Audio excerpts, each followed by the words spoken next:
प्रसाद साहित्य की मूल संवेदना। जयशंकर प्रसाद अपने व्यक्तित्व और कृतित्व में एक विद्रोही कवि नहीं रहे। उनकी काव्य प्रतिभा क्रमशः विकसित हुई। वे द्विवेदी युग की काव्य प्रवृत्तियों से आधुनिक अभिव्यक्ति कौशल तक की यात्रा करते हैं। उनमें ब्रजभाषा की परंपरागत प्रवृत्तियां भी हैं और साथ ही खड़ी बोली की नवीनता की। जिस समय प्रसाद ने हिंदी कविता के क्षेत्र में प्रवेश किया, ब्रजभाषा काव्य का माध्यम बनी हुई थी।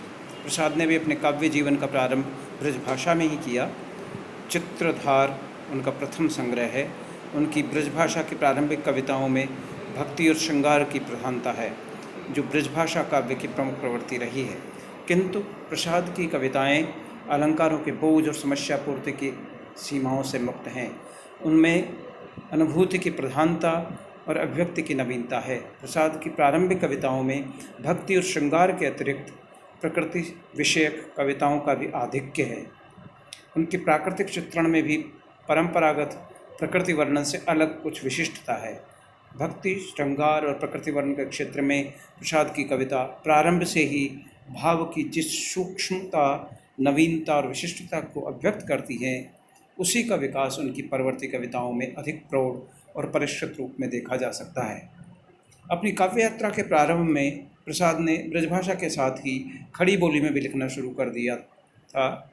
इंदु में उनकी ब्रजभाषा और खड़ी बोली की रचनाएं साथ साथ प्रकाशित होती थी। कानन कुसुम उनकी खड़ी बोली रचनाओं का संकलन है। यह वह समय था जब आचार्य महावीर प्रसाद द्विवेदी खड़ी बोली का परिष्कार कर रहे थे। प्रसाद की प्रारंभिक रचनाओं पर भारतेंदु और महावीर प्रसाद द्विवेदी का प्रभाव लक्षित होता था। द्विवेदी युगीन कविता और आदर्शवादी नैतिक दृष्टि के कारण ब्रजभाषा की श्रृंगारिक प्रवृत्तियों का विरोध कर रही थी, किंतु इस प्रयास में वह इतिवृत्तात्मक और कृत्रिम अधिक, इसमें कवि की सूक्ष्म शक्ति और गहन अनुभूति का अभाव था। अपनी स्थूलता के कारण वह पाठक को प्रभावित करने में समर्थ नहीं थी। कहना न होगा कि प्रसाद ने इस काल में अपनी कविता द्वारा एक नई काव्य दिशा का संकेत किया, जिसे हम छायावाद कहते हैं। उसकी विशेषताएं पहली बार सबसे अधिक प्रसाद के ही काव्य में स्पष्ट होती हैं और उनका चरम विकास भी प्रसाद के काव्य में ही दिखाई पड़ता है।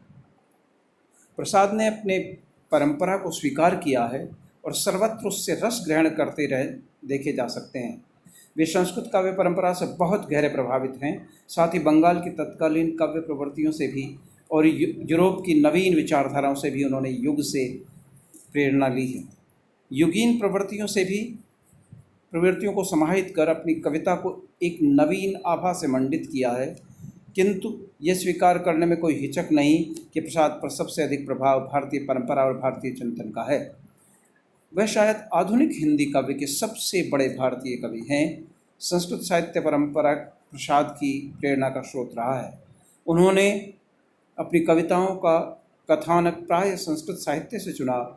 वह भारतीय संस्कृति के कवि हैं। उनके नाटकों के चित्र और चरित्र, उनकी कामायनी की श्रद्धा भारतीय संस्कृति के प्रतीक है। भारतीय परंपरा और भारतीय है।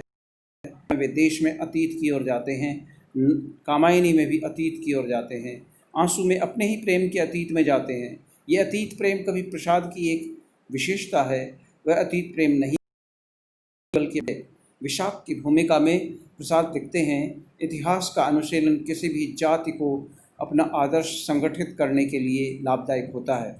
हमारी गिरी हुई दशा को उठाने के लिए हमारे जलवायु के अनुकूल जो हमारे अतीत सभ्यता और उससे बढ़कर कोई और भी आदर्श हमारे अनुकूल होगा कि नहीं, इसमें मुझे पूर्ण संदेह है। कहना न होगा कि प्रसाद आदर्शों और मूल्यों के कवि हैं। भारतीय संस्कृति तथा भारतीय दर्शन की लोकमंगल सृष्टि को उन्होंने अपने साहित्य की दृष्टि बनाया है। प्रेम, त्याग, उत्सर्ग, करुणा, आस्था और निष्काम कर्म भावना पर बार बार जोर देते हैं। उनके मूल्यों को रेखांकित करते हैं। कामायनी में भी श्रद्धा के माध्यम से इन्हीं मूल्यों पर जोर दिया गया है। प्रसाद किस काल की उपज हैं? ये काल मूल्यों के विघटन और बिखराव का काल है। पश्चिम और पूर्व के मूल्यों में जंग का काल है। उस समय भारतीय समाज पर पश्चिमी मूल्य हावी हो रहे थे। प्रसाद ने इसे लक्ष्य किया और एक प्रतिनिधि भारतीय लेखक के दायित्व का निर्वहन करते हुए भारतीय मूल्यों की स्थापना का प्रयास किया। इसमें क्लासिक की गरिमा है, वे उत्तेजित करने वाले कवि नहीं हैं।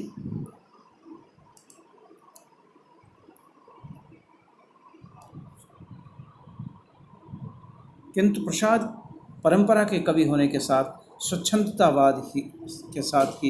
स्वच्छंदतावादी आंदोलन